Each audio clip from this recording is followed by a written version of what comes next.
সম্পর্ক, সেটা ভালোবাসার হোক কিংবা বন্ধুত্বের, যখন সেটা ধীরে ধীরে নষ্ট হতে শুরু করে তখন আমাদের কাছে দুটো অপশন থাকে। হয় সেটাকে একেবারের মতো শেষ করে দেওয়া, নয়তো সেই সম্পর্ককে ঠিক করার হাজারো চেষ্টা করা। কিন্তু একটা সত্যি কথা কি জানো তো, এই পৃথিবীতে কোনো কিছুই তুমি জোর করে ধরে রাখতে পারবে না। যদি মানুষটা তোমার কাছে সত্যি দামি হয়, তবে একবার হলেও তাকে আটকে রাখার চেষ্টা করতে হয়।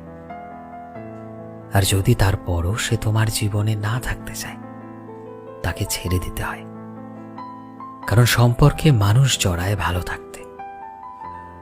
যদি কোনো মানুষ তুমি থাকতেও তোমার মূল্য দিতে না চায়, তোমার থেকে দূরে গিয়ে নিজের শান্তি খুঁজে পায়, তবে তাকে দূরে যেতে দাও। হয়তো কিছু মুহূর্ত আসবে তোমার তার সাথে কাটানো মুহূর্তগুলো মনে পড়বে, কিন্তু কি জানো তো, সময় সবকিছুই ঠিক করে দেয়। তাই সম্পর্ক বন্ধুত্বের হোক কিংবা ভালোবাসার, সেটাকে সারা জীবন আগলে রাখার চেষ্টা করতে হয় দুজনকে, তবেই তো সম্পর্ক টিকে যায়, তাই না?